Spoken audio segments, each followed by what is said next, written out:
boys ain't got a goddamn bit of respect for windows. They lay steel bars against that window, against that one when the door's open. And wonder why they break them.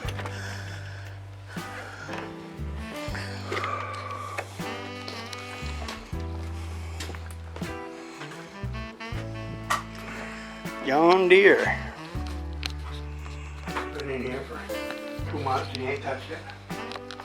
New chains, new rolls, everything. New sprockets here. Everything for it. Pretty good size. Well, the 450G was a goddamn good tractor. A good one. Well, there's the Ford. Of course, there's a whole mess of shit on it. I've got 30 different pair of tongs. I want some pictures of taking pipes off from there for you. If you want to, I'm gonna. I'll get that down. So you built your furnace yourself, huh? Yeah. We had the first one. We had it in the pit right here. Then we filled the pit up. The stove in the pit where it got damn good. What do you use the hooks for? Right? What do you use the hooks for? What kind of hooks? They look like the pulp hooks, I think. Yeah. There's quite a bunch of them there. Huh? You got quite a bunch of them there. There's some that Bill Kinsey made. They're better than nothing, but they need some. They leave some to be desired. Pulp hooks are a damn handy thing to have around any kind of a job. So what you got in this thing? Is it coal that's in there? Yeah. I've got 150 pounds of gold probably. And they use this for your fan? Yeah, somebody just moved his up there. Then the ladles there are Babbitt ladles.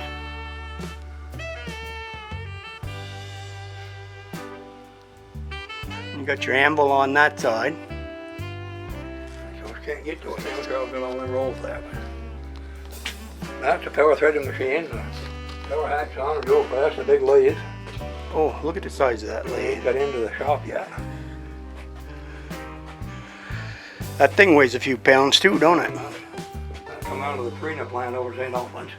I bought it original mill in '73 when we were building the mill. It's a 94D self-bend made in 1934. Still running good. You still run, yeah. What happens if you need parts for them? You just got to build them yourself? Well, I guess probably you can still get parts for it. Self-bend's still in business. Doc wants to move it up to his shop. I don't care if he does, because I ain't not never using it again. I tried for 3 years to get a night course, machine shop course, over to the Lamoille Union. We never could get enough people signed up so we could ever have that. We couldn't get enough people interested to ever have the course. I usually watch some people use them. They seem to have some good talent when they... Well, it takes quite a lot of training to be a machinist.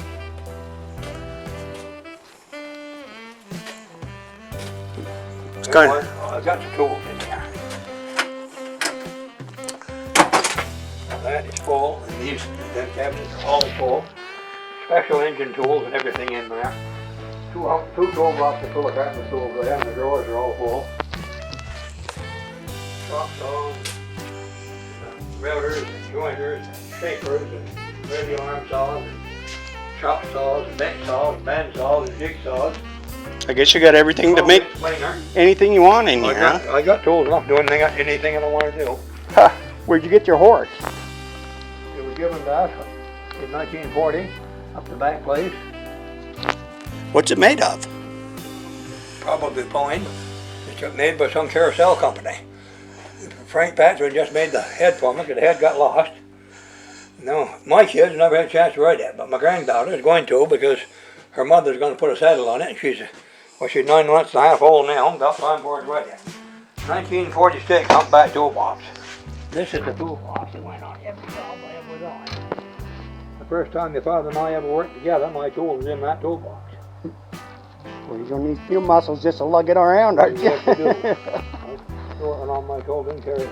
I could pick up some big K-cylinder, oxygen cylinder, and carry them right off. I can't do it now. These drawers are full of tools, and all them drawers are full of tools. Go down and look at them going on. Now, what are these things?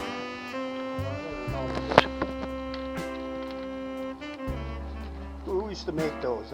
John the Whittler, remember John? Yeah, we do. He used to whittle things Wagner like that. came with one. Wagner, yeah. He lived down Johnson here, where the old hotel was, up by the bridge. I knew all this part. Now, how did you whittle the balls to get them in there? You don't take them out. They're always in there. They grow in there. Yeah, they grow in there. Yeah. That's some of your Vermont humor, I think. Here's one that I'm long enough to finish it. If you ever do this, it's a novelty to do it. But if you ever do it, cut them loose on the end first. Then cut them apart in the center. If I didn't cut it apart on the end on this one, and put it right open. People said you can repair that, can't you? And I said, yeah, of course I can. But I ain't going to, so I'm long enough to stupidity. We all had that. Now you did one with rings.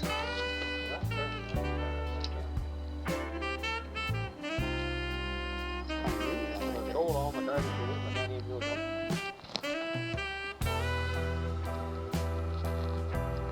Now, did you put down this wooden floor in here? It's all hardwood.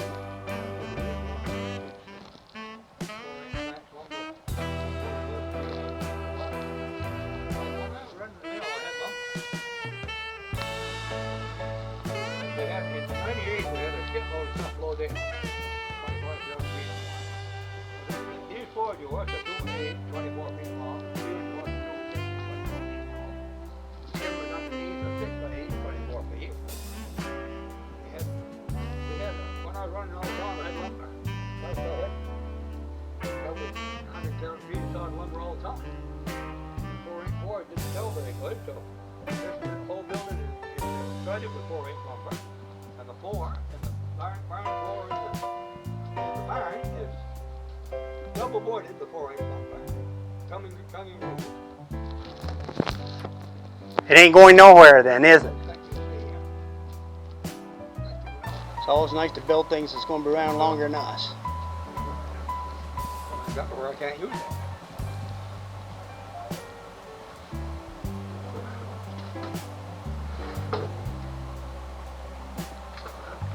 No, it takes years to invest this kind of money into this much equipment. I've got stuff that can't be replaced. Every tool in here got USA on it. Did you build the saw box? Yeah. 1946. Montgomery Wood Rip made by Atkins. $3.39.46. Now what did that say? 1946, yeah.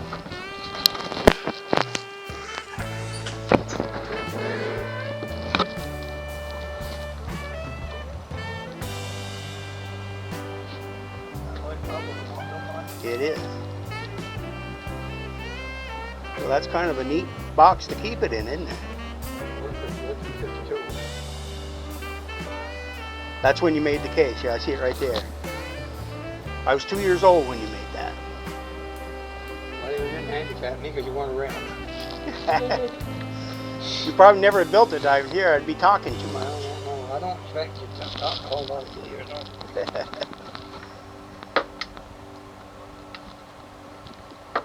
This man's got every tool you can think of. I know, he's like a history. What are these things? These are things he made. He makes them so the balls stay inside of the wood. Look at that. Look at the wooden rocking horse behind you. That was given up in 1940. My kids never had a chance to use it. I got it repaired except putting a new saddle on it. Corey's going to put a saddle on it so our little granddaughter can play with it. Now, is the bottom come with the horse? It was all made together. So it was all the same fixture then? Some carousel company made that. Probably in about 1870s or 80s. 1940 it was given to us. So it was probably made in 1800s. I think probably was made before 1900. I think probably about 1880. And it's real horsehair, made. Well, I put that on it. Yes, it is. Frank Patrick made that head. That's what happened to your hair. The head You got put it lost, on yeah. the horse. Right. The head got lost. It's supposed to be in the cupboard upstairs, but I couldn't find it. Frank said, I'll make you a head. And he did. With these rocking horses, I made 25 of them. The smaller ones. I made one of them for the granddaughter and one for the grandson. They kind of outgrew them. but they're a lot bigger than the original ones. Are these them, the ones that you built for your grandchildren? I'm gonna tell you something, when they start having their children, they're gonna want this back. Maybe, I don't know. I don't know, my kids, they had their grandfather built them one, and now they have kids, they want them back. And I saved them in the attic. So, it wasn't my fault.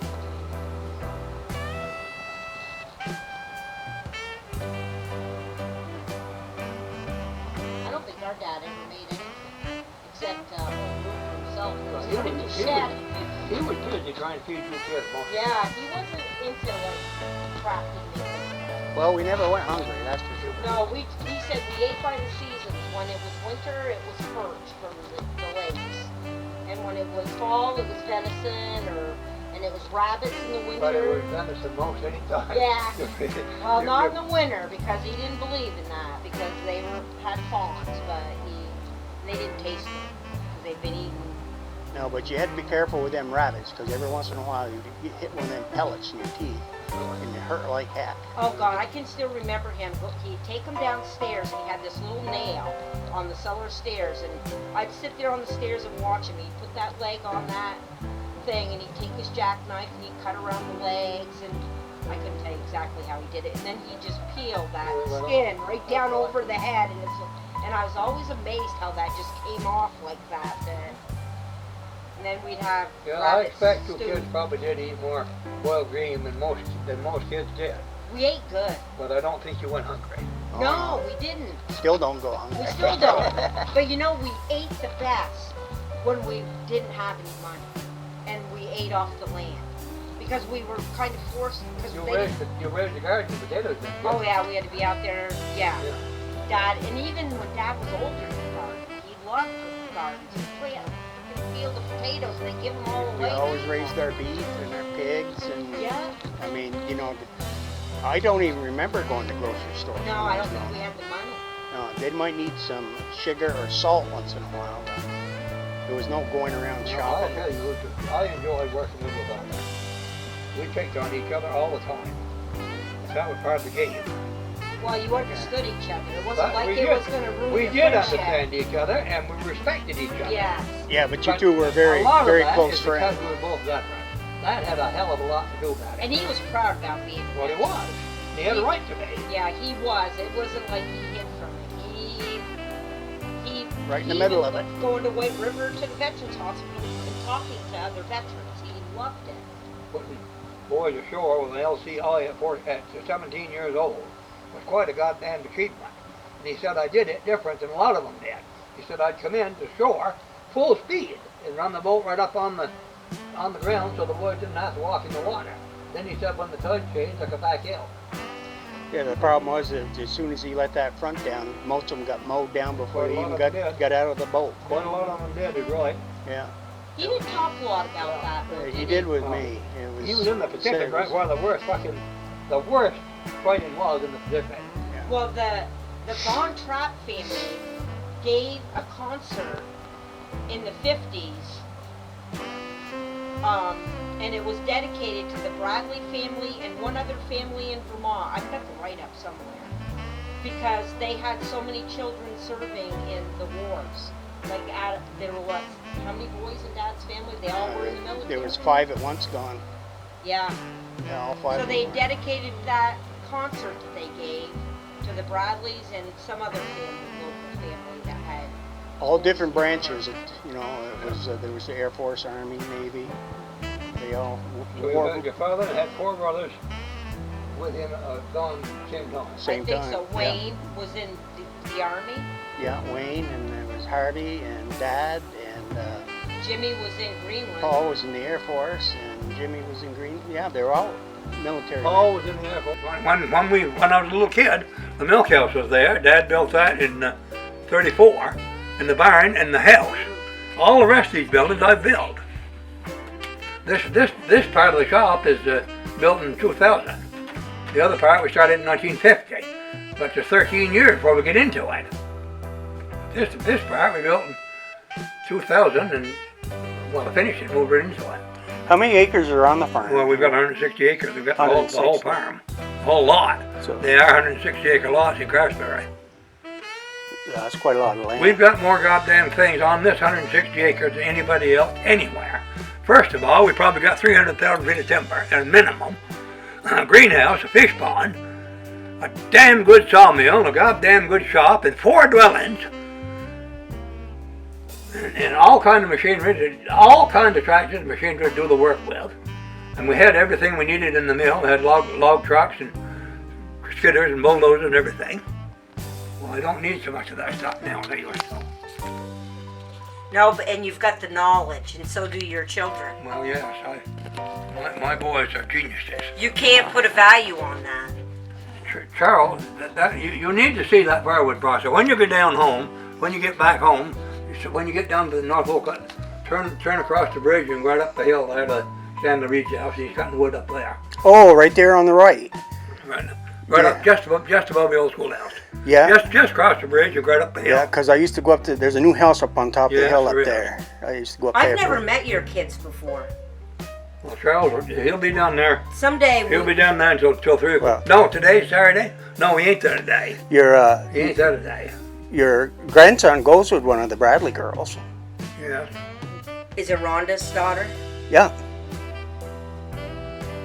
That's Benjamin Boyd, Benjamin Lloyd. Yeah. Cora's oldest boy. He's one with the beard. Yep. He could stand shave him, but he don't want to. He looks like one of those Amish guys. He was in the Air Force in Valdosta, Georgia, most of his time repairing helicopters. It was all blown to hell in Afghanistan that his brother was on. His brother was a Marine in Afghanistan. He lost 8 buddies in 8 months over there. And they made a hell of a mark on him. Yeah. He's going to welding school right now in Burlington. He's probably got 6 weeks more.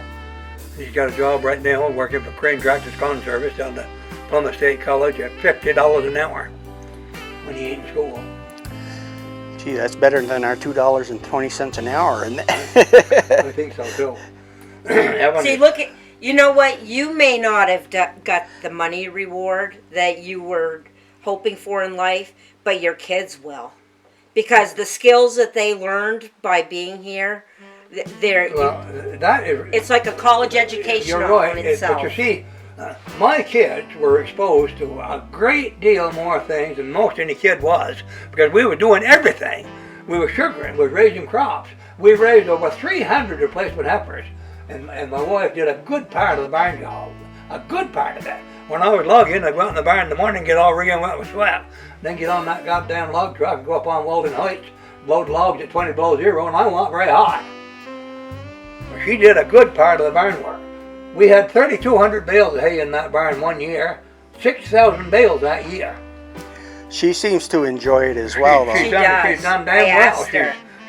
She's worked like hell, but she's done damn well and did a remarkable job bringing up her kids. Yeah. Yeah. Completely. You don't find women that stay at home Well, and raise right. children, That's and right. plus they're working a full-time job at home because it's a farm and they're not just But she raising the did. kids. She likes her hands. Yes. She's had hands for 15, 20 years, and you can laugh about the hands, but they've always paid their own way. She Yep. never has had to take money from anywhere else to support the hands. They've always supported themselves and gave her a little money. Yep. But she enjoys doing it. That's a big secret. Yeah. I've got the same thing going on. I've got 20. And they're Orpingtons. They're the English Orpingtons, the lavenders and the blacks and the buffs. And those they feed themselves. But I go a little extravagant because I use straw and I have to buy it. But those hens bring me more pleasure, and you can learn so much by watching them. The weather, if you really are in tune with nature and what's going on around you, animals tell you a lot about what's going on. Well, I think they probably do. But I don't know. I never was smart enough to get much knowledge from hen. Yeah, you weren't paying enough attention. Well, that's probably true. That's probably true. I got mine all from hogs. Oh, yeah, well. probably- Dad liked pigs. He'd have some pigs out in the You barn. know, a pig is a goddamn smart animal. And a pig ain't dirty if you give him a chance to be clean. Dad loved his pig. He'd go out there when it was having babies and he'd be right in the pen with it, like delivering them. And most sows you couldn't do that with. But I don't know. My mom wasn't really into farm animals. Like, she's afraid of horses, but it was Dad. Dad loved the animals. You know, we worked together up 3 feet quite a while in '66. And the first Sundays they let us off, I guess. Or one Sunday was probably a Friday. They let us off, and your father and I went to Burlington. We went to Sears, we went to Merriam Graves, Welding Supply, and everywhere. We had a hell of a time that day. Well, first of all, we stopped at your house, and it was noon. She said, Marge, we got company, put on another plate. Yes, She did. And she loved doing it, too. That's right. You never left the house hungry, did you? No, I didn't. So you know what I said to Keith? I said, you know what? Our parents were real partners. Like, they did, the household ran the way that it did is because they were real. That's right. They weren't just husband and wife, they were partners. They both had their things that they did, and they did things separately, but they were real partners in life. Well, I think they got along good together. They did. They did. And your mother was a damn good woman, and I question about that. I stopped to see your father 3 times, and yes, when he died. That one day, well, he said, I don't think I'm gonna make it. No, he begged Keith. We said if he knew in the beginning what the outcome was going to be, he would have. I expect that's true. He would have. But I'm really a little surprised he didn't. He got used to it. But he didn't last long after that. He had that for a while. Yeah, Everett, do you use your stone wheels at all? Huh? Do you use your stone wheels? Well, yes, when I want to sharpen. When you really want to sharpen an axe or a saw, that's what you use. Yeah, you don't see many of them around anymore. I've got one. Mine isn't as big as that, though. Mine's worn down pretty much. Especially a handsaw. They're the best things for hand saws. Oh, yeah, look how big and thick those are. The only thing you can sharpen an axe on is the one axe car. You got the wet ground.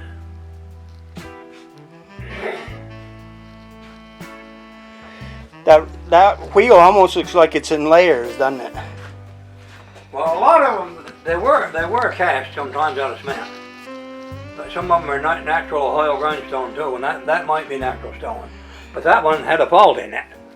And it dips to beat hell right there. I had it rounded one time, but because of that crack in it, it creates a dip.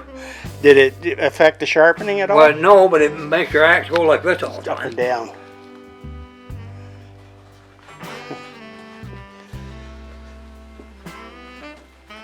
It's like going into a treasure trove, isn't it? Yeah, car radios. Probably the 1930s. I've always been very desirous of having everything to do anything with. I've got 5 crosscut saws in here. I've got 7 or 8 axes in the corner over there. Well, by God, they're valuable tools. When Yes, you get to where you can't get gasoline, and it may happen, and you have to start cutting your wood again with a crosscut saw, you're going to need someone knows enough to file them. You know what, Everett? I split all my firewood every year with them all myself. Yep. I take my time. I mean, it takes me all summer and fall to do it. But I do it. I have a mallet, and I go out there and I do it by hand. And then the ones I can't get, I'll borrow somebody's splitter and do it. But I let some of those chunks freeze up, like the beech and stuff, and they pop right off like butter. It's like, that's right. Dad told me that. He said, let them freeze. But we've got 3 splitters here. Duff has got one, and Charles has got one, and then his processors, a big splitter on that, and a big splitter in the conveyor. So we don't have to do that anymore. That makes it easier than quite a lot easier. Split them all. Quite a lot easier.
Bye.